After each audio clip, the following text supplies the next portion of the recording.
Assalamualaikum warahmatullahi wabarakatuh untuk teman-teman sekalian.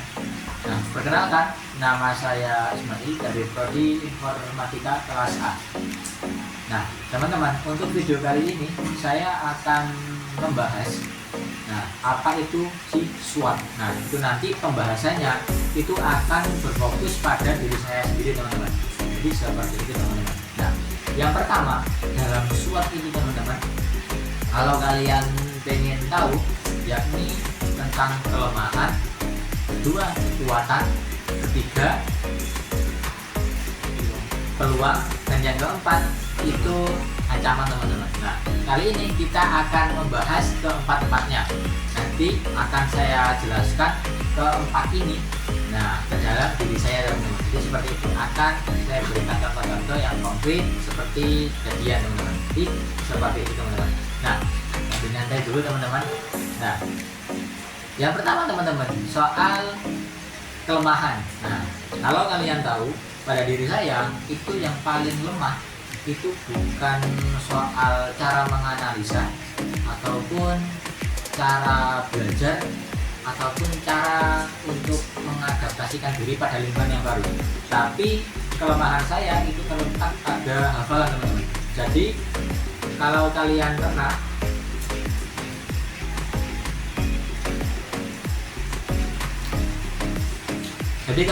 pernah berkenalan dengan saya, mungkin banyak hal yang bisa saya lupa terhadap diri kalian, terutama wajah dan juga nama ataupun tempat tinggal kalian. Jadi saya itu lebih lemah dalam soal menghafal daripada menganalisa, teman-teman. Nah, untuk kelebihannya itu saya cepat untuk beradaptasi pada sebuah lingkungan baru. Nah, pada lingkungan yang baru itu saya biasanya lebih berinteraksi terhadap orang-orang di sekitar saya. Saya lebih mengajaknya lebih ke mengobrol, berinteraksi, dan tidak hanya untuk sekedar berpengalaman, teman-teman. Jadi kalau saya di lingkungan yang baru itu biasanya itu saya menceritakan dulu tentang diri saya, setelah itu saya korek lebih dalam soal seseorang yang ada di hadapan saya. Jadi seperti itu. Jadi untuk pembicaraannya itu nanti, teman-teman, nah, yang saya bicarakan tidak berfokus pada diri saya sendiri, tapi juga kepada orang lain. Itulah yang menyebabkan saya untuk lebih mudah dalam beradaptasi dalam lingkungan. Jadi seperti itu, teman-teman. Nah, jadi ya untuk kelemahan saya. Nah, untuk kelebihan saya tadi sudah mudah beradaptasi pada lingkungan yang baru, teman-teman. Dan juga saya lebih mudah untuk menganalisa ketimbang untuk menghafalkan. Nah, dalam menganalisa ini itu ada beberapa hal yang saya tekuni, teman-teman, yakni analisa di market finansial, di pasar modal, di pasar forex, dan juga di pasar kripto, teman-teman. Jadi saya biasanya itu menganalisa bagaimana kondisi pasar setempat, kadang juga menganalisa soal perekonomian yang ada di Indonesia. Itu biasanya saya pantau melalui data IHSG. Nah, IHSG itu kalau kalian tahu itu sebuah indeks gabungan dari beberapa saham ataupun keseluruhan saham yang ada di Indonesia, seperti itu, teman-teman. Dan juga yang saya analisa itu yakni pasar uang atau mata uang. Nah, itu disebut juga dengan forex, teman-teman. Dan juga pasar untuk cryptocurrency. Nah, untuk cryptocurrency itu biasanya saya lebih sering ke screening, teman-teman. Lebih ke screening, mengetahui proyek-proyek mana yang punya potensi akan naik di kemudian hari dan juga rapuh di kemudian hari, seperti itu, teman-teman. Jadi saya lebih suka untuk menganalisa, teman-teman. Jadi seperti itu. Nah, bagaimana cara untuk menganalisa sekitar, teman-teman? Nah, untuk cara menganalisa sekitar itu saya lebih ke berinteraksi kepada orang-orang. Nah, lagi dengan cara, teman-teman, saya itu biasanya melihat seseorang itu lebih dulu, apakah seseorang ini bisa untuk diajak berinteraksi ataupun tidak. Misalkan, kalau misalkan saya mengajak ngobrol sama orang tersebut, nah orang tersebut menjawabnya dengan kalimat yang panjang. Nah itu nanti akan saya teruskan untuk mengorek informasi sehingga saya bisa beradaptasi seperti itu teman-teman. Nah untuk ketiga teman-teman, yakni saya akan membahas yang namanya ancaman. Nah untuk ancaman itu sendiri teman-teman, saya biasanya lebih peka teman-teman. Kenapa? Karena saya lebih suka menganalisa. Nah kalau ancaman itu nanti bisa saya ketahui di saat saya sudah melakukan sebuah analisa teman-teman. Jadi seperti itu. Kalau misalkan ada problem nih teman-teman, nah sebelum problem itu datang ataupun datang di kemudian hari, itu biasanya ada sebuah sebab yang mana problem itu dapat terjadi teman-teman. Jadi seperti itu. Ada hukum kausalitas ataupun sebab akibat. Maka dari itu saya memiliki kepekaan ataupun kelebihan dalam menganalisa sebuah keadaan ini. Jadi seperti itu. Mungkin itu bawaan dari analisa saya selama di pasar finansial teman-teman. Nah mungkin sedikit terbawa ke dunia nyata. Jadi seperti itu.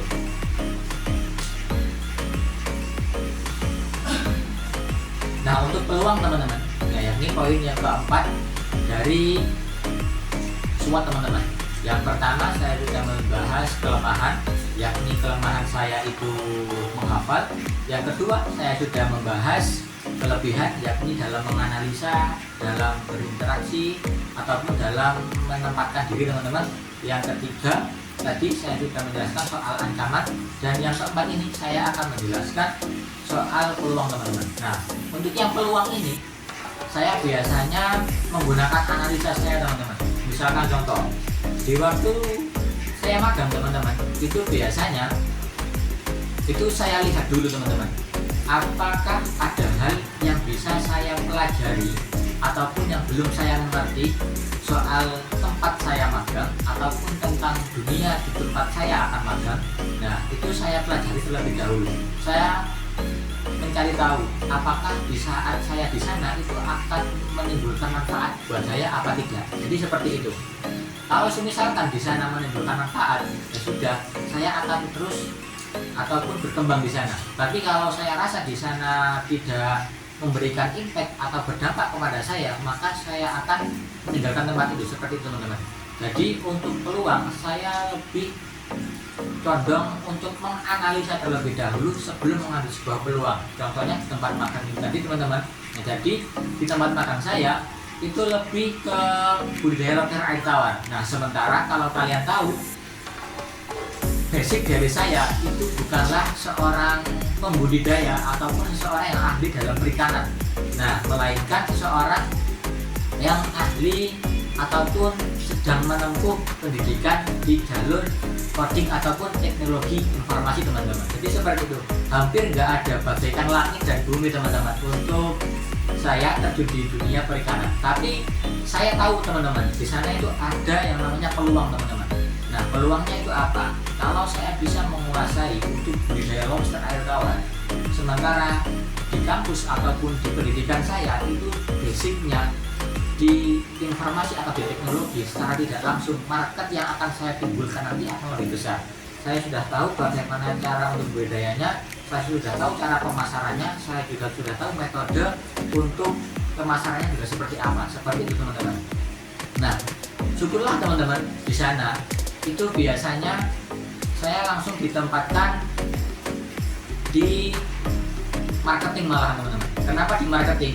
Nah ternyata sang owner atas nama Pak Johan waktu itu dengan panggilan akrabnya Pak Jo itu langsung bilang gini kepada saya, masnya di bidang apa? Informasi Pak, teknologi informasi, informatika. Nah seperti itu, informatika ya mas. Oke, kalau gini gimana kalau masnya itu saya letakkan di digital marketing? Kan sama mas, sama-sama digitalnya. Seperti itu teman. Saya diiming-imingi sebuah benefit yang mana kalau menjualkan nanti bisa mendapatkan uang sebagai biaya transport. Seperti itu teman-teman. Nah jadi selama saya magang di sana, saya tidak hanya belajar soal budidaya, tapi saya belajar juga tentang market dan juga penyaluran dari si lobster itu sendiri teman-teman. Jadi dari peluang yang mana saya rasa itu saya bisa memasarkan si lobster ataupun produk sebuah lobster itu nanti tidak hanya sebagai produk jadi ataupun produk keluarannya ataupun produk final seperti lumpia ataupun olahan lobster yang lainnya, entah itu lobster beku atau seperti yang lainnya teman-teman. Nah itu ternyata saya lebih ditekankan ke digital marketingnya, sehingga saya mengetahui bahwasanya market yang paling luas itu bukan di finalnya teman-teman, tapi di bisnisnya. Jadi gini teman-teman, untuk pemasarannya itu biasanya bukan hanya sekedar dijadikan produk final seperti tempat saya magang yakni bakso lobster, tidak seperti itu teman-teman, tapi juga difokuskan kepada orang-orang yang mau budidaya. Sehingga apa teman-teman, sebelum produk itu jadi sudah ada yang laku, dan kalau produk itu tidak jadi sudah ada penggantinya yakni bakso lobster dan olahan yang siap saji seperti itu teman-teman. Jadi itu salah satu dari peluang yang sudah saya analisa dan yang sudah saya jalankan di tempat saya makan teman-teman. Jadi dari tadi untuk mengetahui soal SWOT teman-teman, kelemahan saya itu dalam menghafal terutama nama, wajah dan juga alamat seseorang itu saya sering banget lupa, apalagi untuk orang-orang yang hanya 1 kali 2 kali bertemu teman-teman. Nah untuk kelebihan saya lebih suka dalam menganalisa, melihat peluangnya seperti apa, melihat ancamannya seperti apa teman-teman. Nah untuk ancamannya saya biasa menggunakan analisa saya, apakah ini benar-benar membuat saya terancam, apakah tidak, seperti itu. Dan untuk peluangnya juga menggunakan kelebihan saya dalam menganalisa. Seperti itu aja teman-teman. Nah untuk video kali ini kalau kalian rasa bermanfaat untuk kalian, tunggu di konten saya selanjutnya, dan sampai jumpa teman-teman.